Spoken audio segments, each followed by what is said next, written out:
Hello and welcome to Warp Factor Unknown, a Star Trek rewatch podcast where we take a random episode of Star Trek from all of the various Star Trek shows. We rewatch it and then we chat about it, a little talk.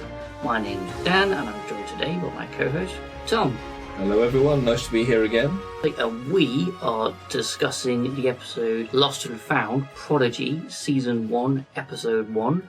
Yeah, you've watched it 3 times, I believe, now. I have now watched it 3 times, and actually, even after watching it several times, did it make it any less fun for me? I still actually quite enjoyed it, and even though it was my 3rd time watching it when you was here tonight, that was still enjoyable, I guess, just because to see your little in-person reactions as well. Yeah, and see, this is my first proper full watch of the whole episode. You did a skim. I did a skim through just to see what I was in for, but I really, really enjoyed it. Oh, fantastic. It was a great episode, new characters, wasn't sure what to expect, where it was going to go, but yeah. Yeah, fantastic. So I don't know if you've got any initial, because you, I guess, probably just watched it now. Have you got any reactions or hot takes or? Yeah, well, I wasn't sure what to expect because I didn't know anything about this series until actually you probably mentioned it a couple of weeks ago, and I purposely kept myself in the dark about it, but I didn't know if it was like a live action, if it was what style it was. So when I saw it was animation, I was like, is this going to be good? Is it not? And the first few minutes, I was thinking, I don't know if I'm going to actually like this style of Trek, but the more I watched it, I sort of forgot it was an animation, got used to the style, and ended up really liking the art style. Fantastic. So that's a question actually. Is this the first animated Trek you've watched? I know you're not watching the animated series, the original animated series. Have you watched any Lower Deck? I've watched maybe half an episode of Lower Decks. So really, this is kind of like your first proper introduction to the animated style, or animated universe of Star Trek. And this is, you pointed out, the most different of Star Trek. See, for the first half an hour of the episode, it is not Star Trek. There's no ship, there's no crew, there's no Federation, there's nothing of the usual sort of trappings you find in a Star Trek show. Which I was exactly the same when I first watched it when it first came out. My initial reaction was like, I'm not sure. I don't know if I'll like it. And obviously, it's a kids show. It's not made for grown men. It's made for kids. That's fine. But after watching it, and then after watching the whole series, I really came to enjoy it, and I really want to watch season 2. Please, season 2 come out somewhere. Yeah. Someone find a place for this to be hosted.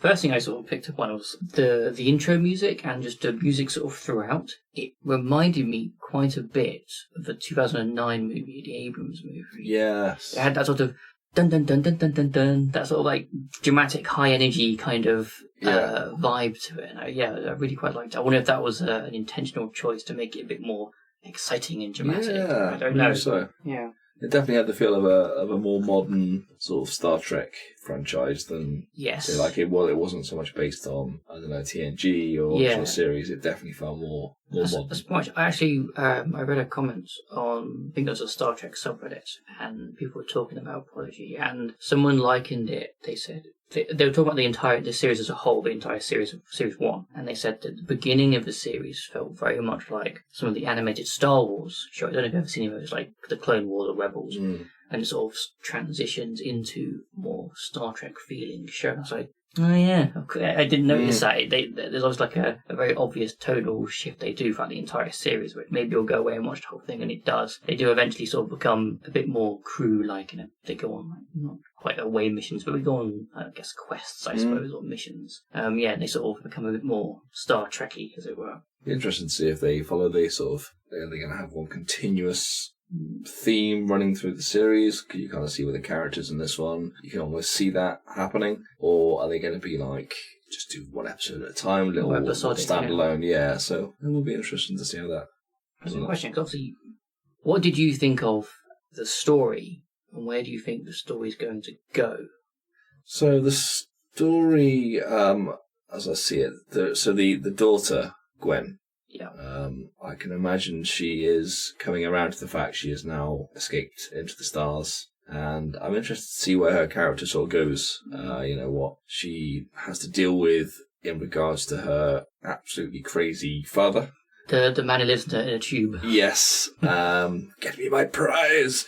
And the henchman Dreadnought. He is cool. I think he's probably my favourite character. He looks in the like whole something out series. of Terminator. Yeah, it's insane. And it's just the way he talks and the fact that he talks in this monotone. Yeah, and then towards the end when this ship's escaping, he has that giant arm cannon thing. Yeah, radical. That's really cool. That is really good. I see. So on the note about where Gwen is going to go, I was also interested about where she had been, what was her character story, and her and Dow's, the main purple guy, what their relationship was before, because they had a relationship that wasn't the first time that they had spoken. Yeah. It was almost like they had regular talks. And they knew each other somehow. Yeah, and he's like, well, how long have they known each other? Why have they built this relationship? Is that part of her role on this mining colony prison thing, to talk with the prisoners occasionally? Is that what she does? I don't know, but she seemed to like him. She seemed to, have a relationship of some form. So I was kind of curious what became before that. Obviously, there's also to say that even though I have seen the entire series, I can't remember much of it. I can remember some of the broad strokes and roughly where it goes, but for the most part, when I rewatched it for the first time this episode, I was like, oh yeah, it does do that. I remember these characters now, or whatever. Yeah. I also like the fact that they sort of purposely kept from communicating with each other, which I thought was quite interesting. Like when they finally do get the translator and they can understand, I just thought that's so cool. Yeah, that is perfect. That was exactly one of the ones I picked up on. The lack of translators is fantastic. They're using language as a form of weapon and control for the prisoners, and you don't see that anywhere else in Star Trek. No. Yeah, a translator is such a given sort of technology, a given right. Communication's easy. There's a few episodes of Star Trek where communication isn't initially available and the crew have to deal with that problem. But it's such a unique thing here. Like, why isn't this used more in prisons or some of the more, in quotes, evil races of Star Trek? You can definitely see like the Romulans or the Cardassians using this kind of, this form of control. I thought it was fascinating. I love that they used, language and lack thereof as a form of control. Loved it. It reminded me a little bit of, even though they had a translator, but it wasn't working, like Darmok. Pictures. I think, and then they just couldn't understand each other, and then when they did, it's just like that revelation of, I know what this person's saying. Yeah, and actually, when they first of all with that, I love the fake out with Rock Talk. The big rock girl. I love how for the first 10 minutes of the episode, when Dal first meets her, he's like, big guy, and he thinks he's a big, muscly, burly guy, like a, classic sort of prisoner. And then she's just this sweet little girl. Yeah. I love that fake out. Yeah. When I first rewatched this episode, I'd forgotten that that's who she was. So I was like, oh yeah, that's really cool. It was a good little trick. I like that. I quite liked it as well, that you may not have this in your notes, but Rock Talk, when you first hear her, she's like growling, deep throat growl. And then when it's translated, she's got this like higher pitched voice. And I just thought it'd be quite funny if like they just left the growly girl voice. If the translator was just like not actually. Because it would only translate the language, surely. Yeah, not the accent. It wouldn't do the pitch. Yeah. Or the anything else as well. They could have hired, like, a female metal singer. Yes. Like a kind of metal singer. Yeah. That would have been really good. That would have been good. There must be some voice actors who could do, like, a female style, but growly kind of voice. That'd be cool, No, but as it was, I loved that sort of thing as well. The fact that we were... And then when they first start talking, and she gets the translator, and Dal goes, "Oh, that must be some kind of translator." She says, "I'm big, not dumb." Yeah, love it. Yeah, that's good sass. I enjoyed that sass. Because was it Jackham Boggs? Jackham Pog. I'm not too sure. He also immediately assumes the same thing, that she's stupid. Yeah. And also that Dal is stupid as well, by basically saying, here's the only person on the ship that's more, dense than you. Dense, that's it, as well. Yeah, so that's good. It's nice that she sort of has that appearance of being dumb, but no, she isn't. She's not, she's young. She's very clearly a child. Yeah. I mean, she might still be 50 years old. Which makes me think, how big do the adult Rock Talks get? I mean, is she still growing, or is she... That's it, maybe they become like mountains. Yeah, that's it. Or just like huge boulders or something. Yeah. When Fugitive Zero, is that what it's called? Yeah, Fugitive Zero is saying, when they're talking about how many people need to crew the ship to make it fly, they need 20 people or 37 appendages. Oh, yeah. And there's too many appendages. I love that. That's a lot of appendages. I do quite like that. I like the fact that Rock Talk is showing an image of Subject Zero. Yeah. On a Fugitive Zero.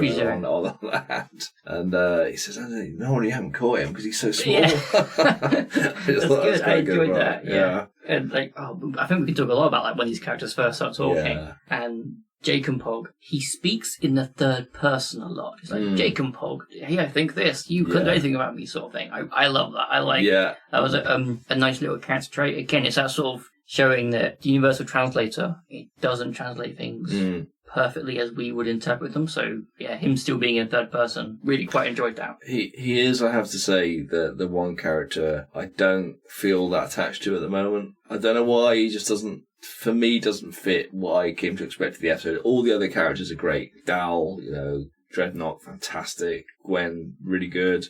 Diviner's got a mystery there. The mystery. Rock Talk, fantastic. Even Murph, I preferred Murph as well. Has no words, but Jake and Pog's not for me at the moment. Yeah, I kind of agree, and I think it's possibly because a lot of the other characters are quite young. He seems quite a bit older. I don't know if that has something to do with it. I'm not sure. Yeah, it could be. But saying that, I do like his hand. He's got like a tool hand. He can be a claw, or fingers, or a hammer. Yeah. And another good line from him is when he first sees the ship and he starts going to fix it. Rock Talk says, "Be careful with it," and he's like, "I'm using percussive maintenance." I really quite like that. Yeah. Whack whack. Yeah. And I like the fact they have to convince him to do things by basically telling him not to do things. Yeah, that was really good. Which is a good trait. Can we talk a little bit about Fugitive Zero? So you can see that I've got a list of the names. I've got the same as TOS species, Medusan. So I know you've not seen much of the original series. No. Okay. In the original series, there is an episode called Is There No Trust in Beauty? And I'll read you the synopsis. A beautiful woman escorts an alien ambassador so hideously ugly that the sight of him can drive a man insane. Fugitive Zero is the same species as the episode in that TOS episode, and I can't really remember the story around that original series episode, but I do remember that Spock is the only person who can look at this Medusa because he's half Vulcan without going insane. But he has to wear a visor, a red visor, and I have a photo of it on my phone ready to go. Oh, fantastic! Yeah, isn't that great? What a great prop! What a fantastically! I really hope we get an episode of original series at some point, just because it's cheesy and camp. And I would love to watch the original series. It almost feels, in fact, that I've waited this many years of my life for this particular podcast, which will inspire me to then choose an episode of the original series to watch, because I've not watched any. I mean, really. We might not get any, or we might get one of the really bad ones. Yeah.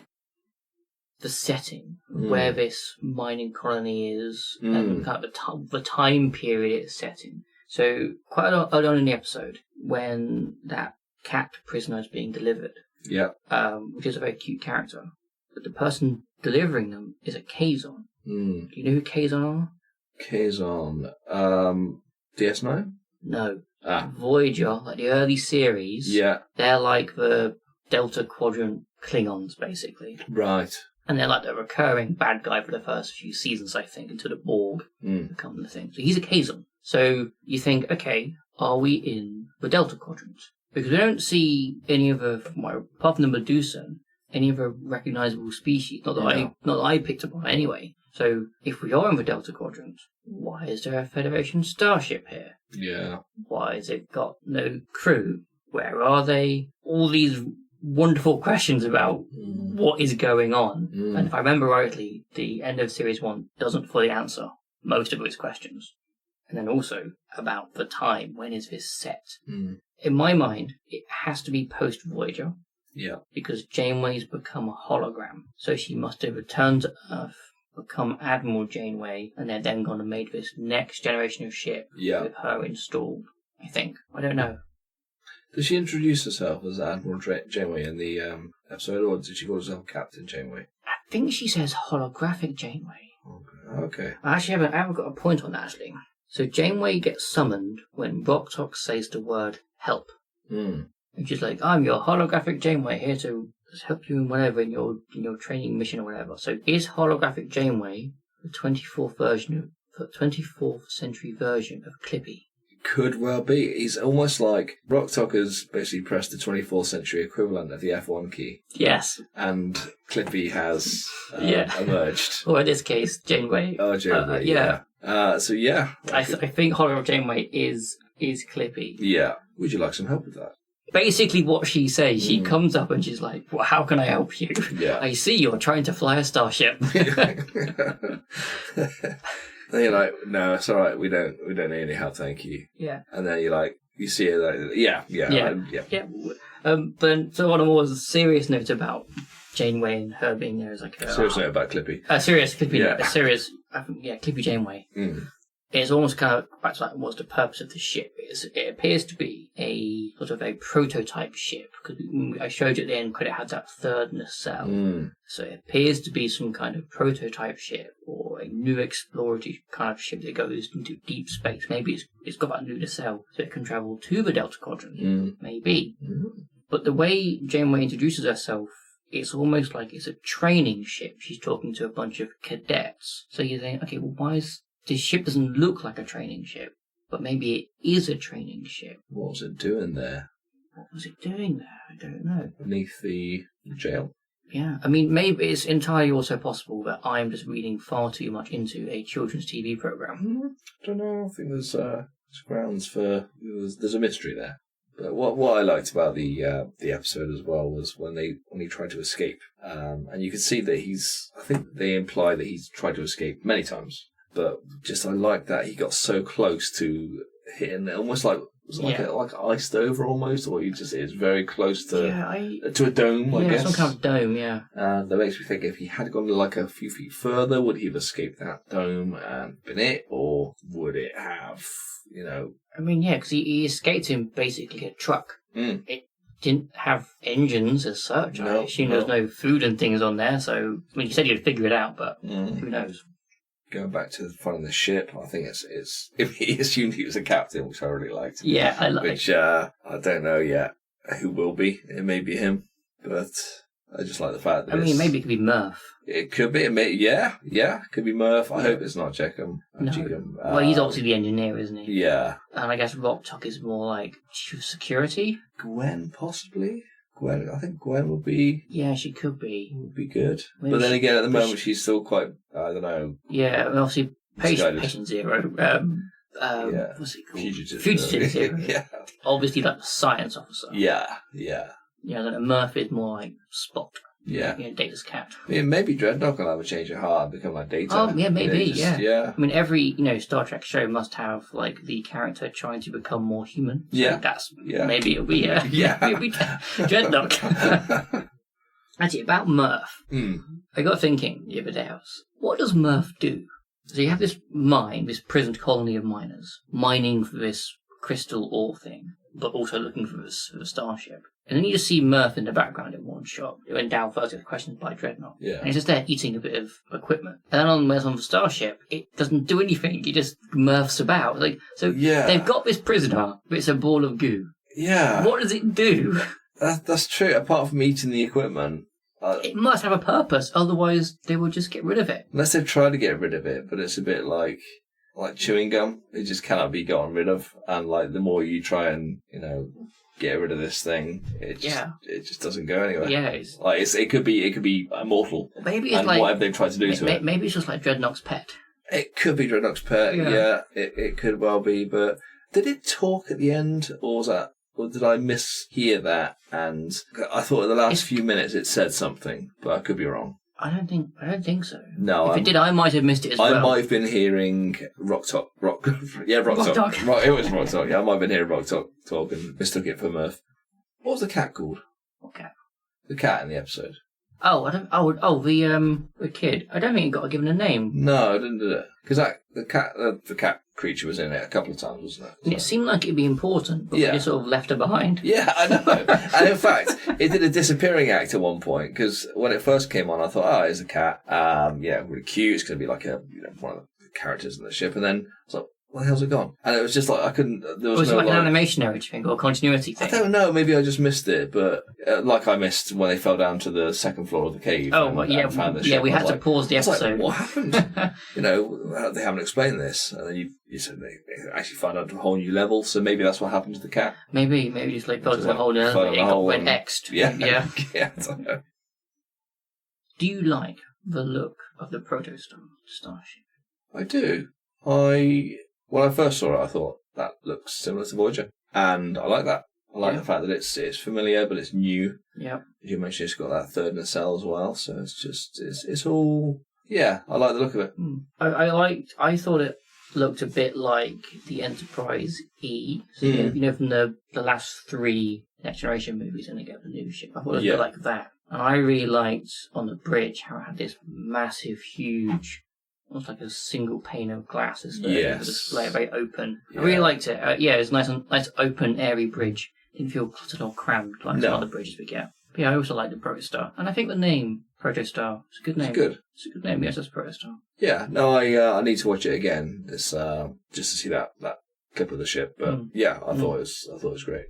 Follow-up question, a bit more generic Star Trek. Have you got a favourite ship or like class of ship or design?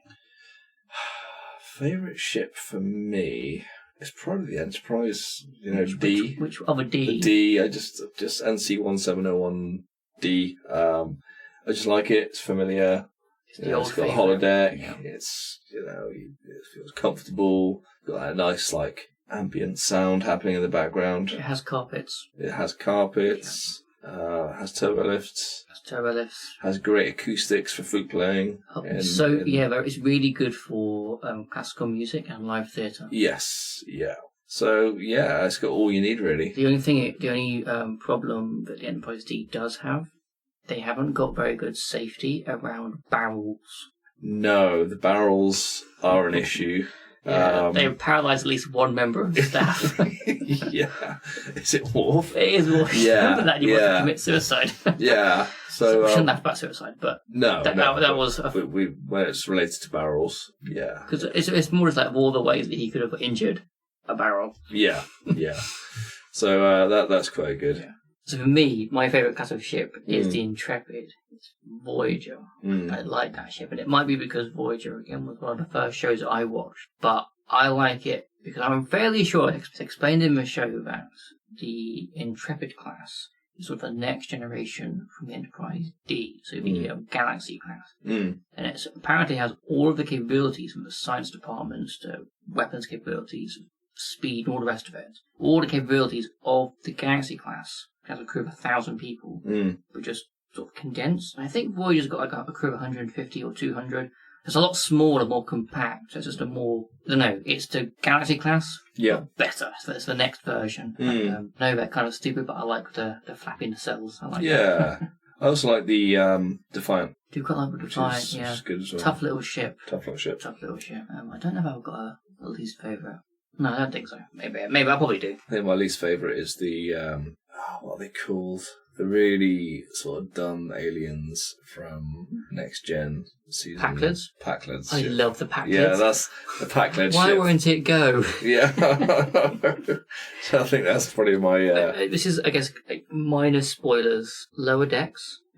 Packlids are a thing, and they are so good. Yeah. They are a recurring thing. Lower Decks has got, I think, it understands Star Trek to its core, and I think it has the right amount of self-reflection and self-deprecating humour. It just works so well.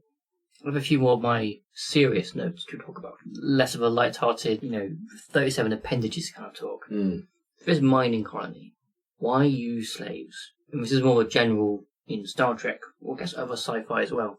Why use slaves? Because they need to control, we need to feed and house them and all the rest of it. It just seems a lot harder than using robots or holograms. And we have seen holograms be used in sort of more menial tasks in Star Trek universe before. So obviously I'm not expecting you to have an answer to this, but I'm like, why would they use slaves? And even more so, why children? Yeah, very true. Very true. I don't know. That's, I guess, the only thing I could think of is control and to prevent these different races going off and forming their own alliances against have no real more comments beyond that question. Just that is the question. Yeah, why use slaves? That is the question. Yeah. No. The Diviner, Gwen's dad, who just lives in a tube. Bit of a weird guy. I do like when you first meet him and Gwen starts talking in their native language and he goes, "Oh, you may use standard. I know you prefer this primitive language." And I thought, that's really handy for us as the audience. I'm really glad that he will lower himself. He's just insulted us and basically... But it also helps us, we haven't got to read subtitles. And helped us in the same sentence, yeah. But about him, at one point later, when he's talking to Dreadnought, he makes mention of the Federation, and he doesn't want Gwen to know about them. So he knows about the Federation, and he's almost kind of, I guess, scared of them, or scared of the knowledge of what they represent. And again, I think that must sort of come down to that knowledge of what they are and what they represent would weaken his power and control over the whole colony, but more importantly, over Gwen. And I quite like that it makes sense that there would be some people or planets or galactic states, whatever you want to call them, empires, that would find the idea of the Federation scary, if that makes sense. Yeah. Sort of, I guess, like there are some countries in the world that find democracy scary, sort of the same way that the West sort of used to find communism scary, using a political ideal as, well, that's, again, not as a weapon, just, it's harmful if people know too much. Yeah. Right. It's good to see that side where you are seeing it from that side instead of like Federation and just seeing like happy Starfleet on a ship. You're actually seeing it from the whole side now, where Starfleet is almost like not a part of it, especially for the first 90% of that episode. And then you're like, then you see it from the other side. And that's a great point. I mean, I think a lot of fans have always said, said that it'd be nice to have a Star Trek show, just not a Federation show. And that would be nice. I don't think it's quite what people had in mind. They were probably thinking more of like, let's have a Klingon ship sort of show, that kind of focus. But it is nice to almost not have a, this is the Federation, here's our crew, here's our uniforms, phasers, all the rest of it. Yeah.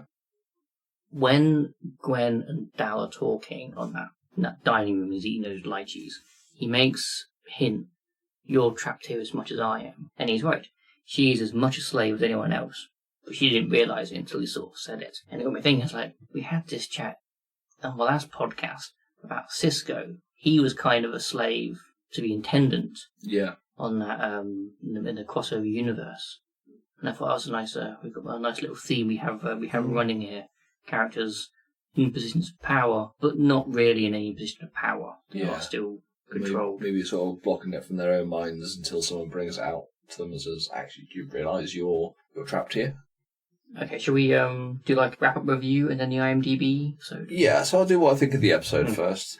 I thought it was, despite initially being quite, well, this is strange, because I didn't know what I was going into, and the animation style, and Dal, I was like, so purple, and I just wasn't sure how to feel to start with. Once I started settling into the whole style of it, especially when Dreadnought came on, and Gwen and all the characters, and I got used to everything, and I really started enjoying it probably after the first 5 minutes, and just thought of it like a normal Trek. Then it could have been live action. It would have been the same, feeling. It would have been a bit jarring to start with, but no, I just thought it was really well made. Sort of got me interested in everyone, apart from possibly Jacob Pogs, but he may win my heart eventually. You just don't know. But yeah, if I was to give it a rating out of 10, and I was going to go to IMDb, I'd probably say maybe a 7.5. I thought it was good. The action was great, and the characters got me interested. The only negative I would say probably is that it still feels a bit strange to me, and I guess some of maybe the loose ends or the humour didn't win me over all the time. But on the whole, excellent episode of Trek. 7.5 would be my rating. So it's a pretty good rating. I think I'm kind of very similar feelings. When I first watched it, I was a little hesitant. It took a little while to get into it. And I think that was mostly down to the fact that it was such a different concept for a Star Trek show. Like, we don't see the ship till halfway through the episode. We don't see Janeway till the very end. And even then, there's no crew, there's no Federation, so it was a bit of a thing to get into the episode initially and get into the series. But once you do, it's actually quite a good show, even though it is a kids show. And when we watched the episode again for this podcast, the very first time I watched it, I had a blast. It was so much fun, and it was a lot of excitement, and the escape scenes, they were dramatic, and the music going, and yeah, I had a lot of fun with it. So I had a blast. So yeah, I really enjoyed it. Is there anything I didn't like about it? I don't know if nothing I don't like about it. I think it's more those questions I have about what is this ship doing here? Where's all the crew? All those kind of questions. They sort of I guess leave me hanging, I guess wanting a little bit more, I suppose. Yeah. Not necessarily negative, but yeah, I guess that's fine. Yeah. What would I rate it? With this rating, I want to try and give a rating which reflects me, not necessarily what I think IMDb is going to be rated. Yes. So I think, I really enjoyed it. So I think I would give it like an 8.2. I think I really enjoyed it. I'm not going to say, it's the best Trek ever made, or this is my new favourite Trek, anything like that. But for what it is, I really enjoyed it. And I do kind of want to go back and just watch the rest of the series now. I don't think I will. I think I'll wait just in case we spin another one. Yes. It'd be nice to, again, go in that kind of blind, get, episode 6, like, wait, what happened? How did they get from the mine colony to here? That'd be quite fun, I think. So yeah, 8.2 is what I'm going to give it. That's very good. That's very good. So, IMDb official rating. You said 7.5. I said 8.2. It is 7.3. Wow. So we both enjoyed it more than IMDb. Okay. Yeah. That's all right. I mean, 7.3 I think is still a very respectable score. It is. Well, it passes the Tom test. Yeah.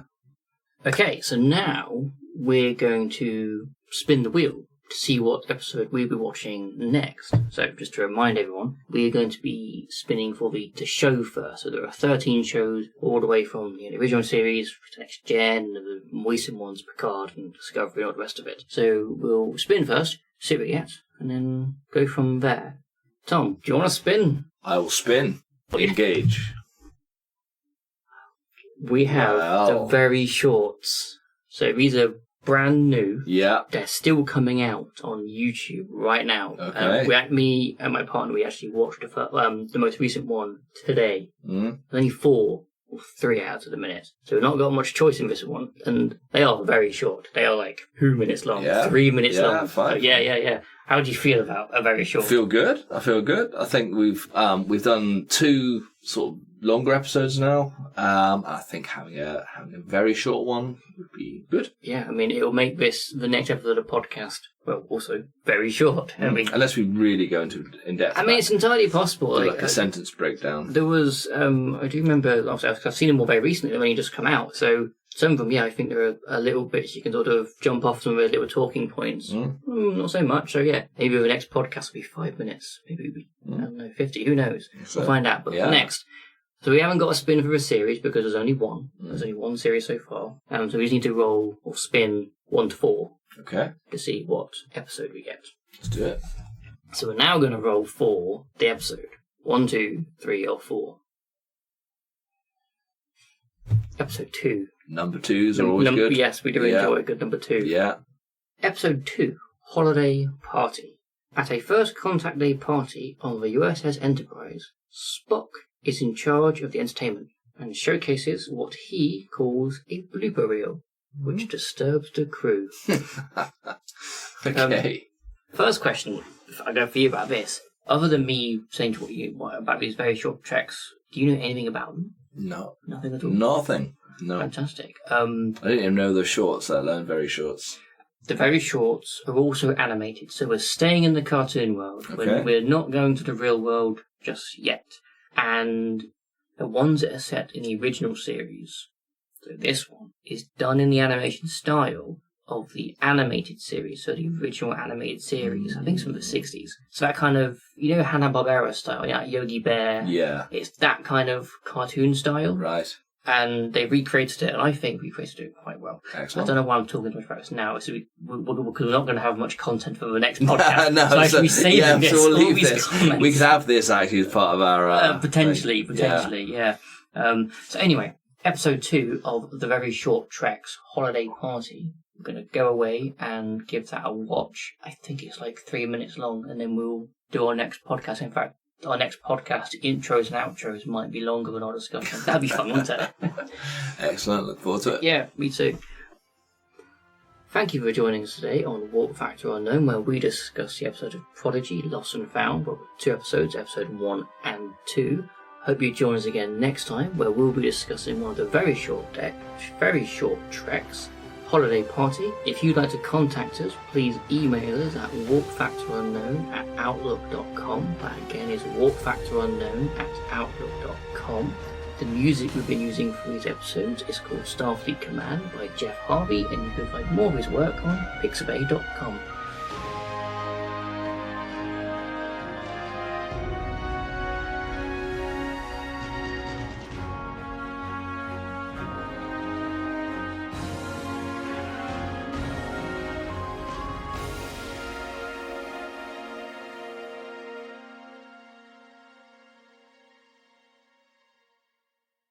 Also, feel free to check us out on OnlyFans, where we do uncut versions of the podcast episodes. Yes, and you have to subscribe to the premium version of OnlyFans to see if we are actually uncut.